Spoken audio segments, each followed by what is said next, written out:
یہ کیسی ہوائیں چل رہی ہیں آج کل میرے دیش میں، یہ کیسی ہوائیں چل رہی ہیں آج کل میرے دیش میں کہ سر عام شیطان گھوم رہا ہے انسان کے بھیس میں، سر عام شیطان گھوم رہا ہے انسان کے بھیس میں۔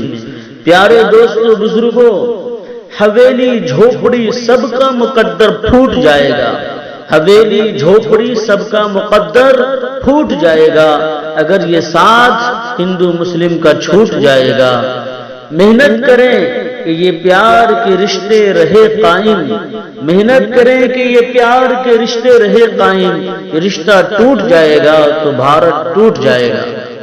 جب ڈبے میں تھوڑا سا چاول ہو تو ڈھن ڈھن کرتا ہے، ہنگامہ کرتا ہے، شور کرتا ہے، لیکن جب ڈبے کو چاول سے بھر دیا جائے تو پھر وہ خاموش ہو جاتا ہے۔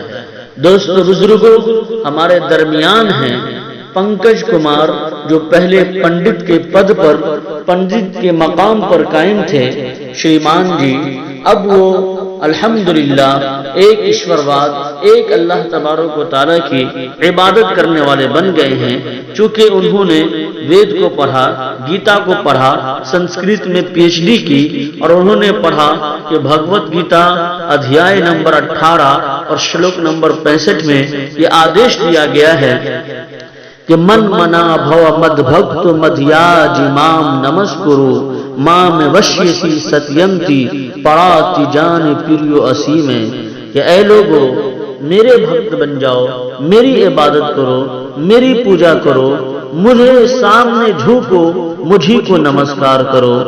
یہ چیز بتائی گئی کہ جب بندہ ایسا کرے گا تو اللہ کا ولی بن جائے گا۔ اور اسی بھگوت گیتا ادھیائے نمبر 18 اور شلوک نمبر 66 کے اندر کہا گیا کہ سرو دھرمان پریتیج්ય مامیکم شرنم ورجہا اہم توا سرو پاپیبھیو موکشیامی ما شوچا، کہ اے لوگوں تم تمام غلط دھرم کو چھوڑ دو، تمام غلط راستے کو چھوڑ دو اور سچے راستے کی طرف آ جاؤ، ایک ایشورواد کی طرف آ جاؤ، انتم مہارشی محمد صلی اللہ علیہ وسلم کی اتباع اور اس کی فرما برداری کی طرف آ جاؤ، اور جب تم ایسا کرو گے تو ہم تمہارے تمام پاپ کو حرر کر دیں گے، ختم کر دیں گے۔ تو ہمارے پنکج کمار بھائی، جو ابھی عبد الرحمن کے نام سے جانے جاتے ہیں، یہ اپنی آتما کی شانتی کے لیے ایک ایشورواد کی تلاش میں انہوں نے ویدوں کو پڑھا، گیتا کو پڑھا، سب کا ادھین کیا، مطالعہ کیا، تو اس کو معلوم ہوا کہ جو سناتن دھرم ہے، جو شاشوت دھرم ہے، وہی اصل اسلام ہے، اور اسلام اپنی سچی اور اچھی حالت میں بھی باقی ہے، اور سناتن دھرم کو لوگوں نے بگاڑ دیا ہے۔ تو انہوں نے ایک ایشورواد کا کلمہ طیبہ لا الہ الا اللہ محمد رسول اللہ پڑھ کر اسلام کو سویکار کیا، ایکسپٹ کیا، اور تقریباً 14 مہینے تبلیغی جماعت میں پھرے، لگے اور اللہ کے دین کو سیکھا۔ میں آپ حضرات کے سامنے ان کو پیش کرتا ہوں اس شعر کے ساتھ کہ وہ آئیں اپنی کارگزاری سنائیں۔ زندگی کانٹوں کا سفر ہے، قرآن سے اس کی پہچان ہے، زندگی کانٹوں کا سفر ہے، قرآن سے اس کی پہچان ہے، راستے پر تو سب چلتے ہیں، جو سچائی کے راستے کو اپنائے وہی مسلمان ہیں، راستے پہ تو سب چلتے ہیں، جو سچائی کے راستے کو اپنائے وہی اصل مسلمان ہیں۔ میں بھی ایک گفت میں جینے والا تھا۔ میں کاشی شمپورنانند سنسکرتی وشودیالیہ وارانسی سے سنسکرت اور ویاکرن سے پی ایچ ڈی کی۔ اس کے بعد اللہ رب العزت نے مجھے اس کتاب ہی کے اندر میں دکھایا کچھ جو 2 شبد میں بول دوں گا کیونکہ وقت نہیں ہے۔ میرے مولانا سفیان ندوی صاحب چترویدی بہت دور سے چل کے آئے ہیں اور ہم آپ لوگوں کے بیچ میں رہیں گے، تفسیر سے بتاتے رہیں گے۔ میں نے اس میں پڑھا، گیتا کے اندر میں ہے ستیہ نہ پارے نہ محمد بنا آشتے، مانویت ستیہ بات یہی ہے، جو آنے والے وقت میں محمد نام کے ایک رشی منی آئیں گے جن نے ان کی بات کو مان لی، وہ دنیا میں بھی کامیاب ہے اور آخرت میں بھی کامیاب ہے۔ اور بھی پڑھا ایکم برہم دتے ناشتے کنچن، مانویت وشیشور کی کوئی ایک برہم دتے ناشتے کنچن، وہ مالک صرف اکیلا ہے، دوسرا ناش کر دے گا، تیسرا پرویش نہیں ہے۔ न तस्यै प्रतिमास्ति यस्य नामादस्य। मानव जात, उस ईश्वर की कोई मूर्ति नहीं है, कोई प्रतिमा नहीं है, उसकी नाम की सुमिरन सबसे बड़ा महान यश। अकायम, मानव जात वो अजन्मा है, उसने किसी से जन्म नहीं लिया, उससे कोई जन्म नहीं लिया, और ना उनका कोई पार्टनर है। न ममार न जियती, मानव जात वो न कभी मरता और न कभी बूढ़ा होता है। और सूरह इखलास आप लोग पढ़ लें, अल्हम्दुलिल्लाह बहुत सारे आलिम और कारी हाफिज बैठे हैं, शायद इसका भी तर्जुमा यही कहता है। तो मैंने जब इसको पढ़ा ना, तो मैं बहुत सारी चीज सोचा, उतना नहीं बता सकता हूँ तफसीर से। मैं आप लोगों के बीच में रहता हूँ, हंसते खेलते आप हमसे पूछें, और आपको अल्लाह रब्बुल इज्जत जो है सो बहुत चीज सीखने को देगा। क्यों? तो अल्लाह ने हमें दीन की दायित्व दिया है, तो दीन की दायित्व दिया है तो हर चीज की ड्राइवरी सीखना पड़ेगा, तभी हम दीन का काम करेंगे। क्या अल्लाह रब्बुल इज्जत ने दीन की दाई बनाई है, तो हर चीज की ड्राइवरी करना पड़ेगा, चाहे वो संस्कृत हो या व्याकरण हो या फिजिक्स हो या मैथमेटिक्स हो या हिंदी हो। और सबसे पहला कुरान, सबसे पहला हमारी बच्चे को कुरान की तालीम देनी चाहिए। आज हम ईमान वाले कुरान की तालीम क्या देंगे? बच्चे को भेज देते, भाई 800-900 रुपए महीने देगा ना, चलो भाई ये तो कुछ हुनर सीख लेगा ना, तो ये कमा के अच्छा से बैठा के खिलाएगा। भाई कुरान क्या पढ़ के करेगा? हाँ, आलिम बनेगा, हाफिज बनेगा, कारी बनेगा, वही 500-6 हजार रुपये कमाएगा।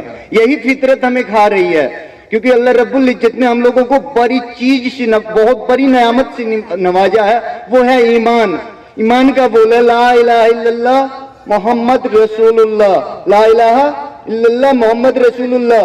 ला इलाहा इल्लल्लाह का मतलब है एक अल्लाह को इबादत करने वाला बन जाए और रसूलुल्लाह सल्लल्लाहु अलैहि वसल्लम के रास्ते पे चलने वाला बन जाए। क्योंकि ये कलिमा जो है ना, सातों जमीन और सातों आसमान से भरी है, लेकिन कभी हमने सोचा नहीं भाई मुसलमान के घर में पैदा हो गए हैं, चलो भाई ठीक है अल्हम्दुलिल्लाह हम तो जन्नत जाएंगे ही जाएंगे। लेकिन नहीं, जन्नत आज हम ही कलमा पढ़ लिए, 7 साल हुआ है। सन 2014 में मैंने काशी विश्वनाथ मंदिर में रिजाइन दे के और इस्लाम में दाखिल किया। क्या मुझे अल्लाह माफ कर देगा? हाँ, उस दिन तक माफ कर दिया अल्लाह रब्बुल इज्जत ने, जिस दिन मैंने इस कलिमात की शरीक हुआ। जिस दिन इस कलमे का शरीक हुआ, उस दिन की तक की माफी है मेरी। उस दिन के बाद एक एक नेकी और बदनेकी मेरी लिखी जाती है, एक एक सत्य और एक एक झूठ मेरी लिखी जाती है। मुझसे जवाब लिया जाएगा, उसके बाद में मुझे जन्नत दिया जाएगा। आए ईमान वालों, गन्ने की रस की तरह पेरे जाओगे। आए ईमान वालों, अपनी ईमान को वापसी कर लो। क्या? आए ईमान वालों, अपनी ईमान की वापसी कर लो। आपके लिए, आए ईमान वालों, तुम्हारे लिए बादशाहत है, खिलाफत है, इज्जत है। कहाँ गई आपकी 800 साल की बादशाहत? कहाँ गई आपकी 800 साल की खिलाफत? और कहाँ गई कोरोना काल में आपकी इज्जत? क्यों? तो आपकी अमल सही नहीं, आपकी अमल कहीं सही नहीं था, जिसके कारण अल्लाह रब्बुल इज्जत ने आप पे जालिम बादशाहों को ढा के और आपको बेइज्जती भी कर दिया। आप देखो गौर से। लेकिन हम लोग आज अपने आप को नहीं देख रहे हैं, हम दुनिया को देख रहे हैं, गैर बिरादराने भाई को देख रहे हैं। जो हमारे बिरादराने भाई है ना, वो गैर नहीं है, क्योंकि ईश्वर फरमाता तुम सारे के सारे प्राणी एक माँ बाप की संतान हो और एक ईश्वर की बंदा हो। ठीक है हजरत, बस अपनी बात को मैं यही खत्म करता हूँ और थोड़ा सा बता देता हूँ। मैंने कष्ट बहुत करता, इस इस्लाम को पाने के लिए मैंने बहुत कुछ गमाया। आप पता कर ले, दरभंगा में जाके बहुत सारी दुकानें हैं हमारे खानदान की, नहीं चर्चा करना चाहता हूँ, मेरे लिए गुनाह होगी। जिसको मैंने छोड़ दी उसकी चर्चा करना भी मेरे लिए गुनाह है। मैं जिस रास्ते पे चल रहा हूँ, उस रास्ते की चीजों को अगर मैं चर्चा करूंगा तो मुझे सीखने को मिलेगा और आखिरत में जान बचाने के लिए मिलेगा अल्लाह के सामने में, क्योंकि वहां झूठ भी नहीं बोल पाऊंगा मैं, वहां पे आप भी नहीं बोल पाएंगे झूठ। तो मैंने बहुत कष्ट काटा, लाठी भी खाई, लात भी खाई, जूता भी खाई, गेंद की तरह गुरकाई भी गई। फिर मैंने कहा या हद, आपने इस रास्ते पे निकाले हो, आप ही मुकम्मल करोगे। और अल्लाह रब्बुल इज्जत ने बहुत ईमान को मजबूत करते जा रहे हैं और आप लोगों के साथ रह के और अपने ईमान को मजबूत करने में लगे हैं कि सभी हजरात अपने आप पे अमल करें और अल्लाह के रसूल सल्लल्लाहु अलैहि वसल्लम के 100% की रास्ता को अपना ले। अल्लाह रब्बुल इज्जत गफूर रहीम है, वो बेशक माफ करने वाले हैं, माफ कर देंगे। इसके लिए किया और इसके बख्शिश से अल्लाह हमें भी माफ कर दे। अस्सलाम वालेकुम रहमतुल्लाहि व बरकातहू।